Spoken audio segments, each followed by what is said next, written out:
reading from the Guin Saga, Book 1, The Leopard Mask. Prologue. Freakish it was.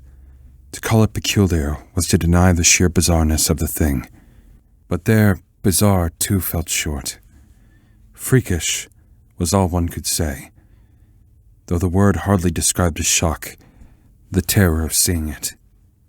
For a while now, which is to say for most of half a day, the thing had lain there on its side. It did not move, but lay crumbled, like a corpse stricken and discarded.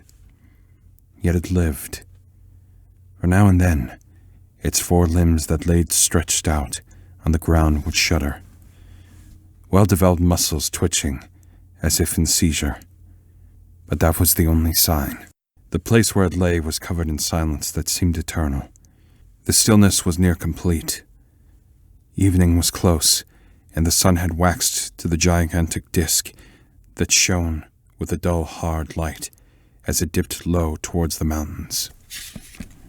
Had any man come wandering here this evening and seen the thing lying there, with his head half in the waters of the spring, he would have known fear.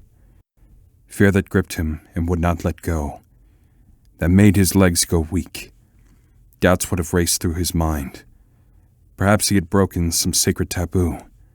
Perhaps by seeing this thing, he was overstepping the boundaries that protected the safe, sane world that he had taken for granted. But in truth, none of sound mind would come here in the deepening twilight, for these were the lands of Stalfal's keep.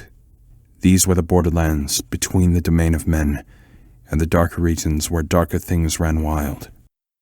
As freakish as the fallen creature was, it had the shape of a man.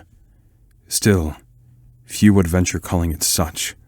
Except for a crude leather loincloth, it was naked, its powerful body exposed, sculpted by training, hardened by battle. The body shook again, unconsciously gripping by equal amounts of thirst and pain. Slowly it reached out its hand, caked with residue of blood and scored with countless battle scars.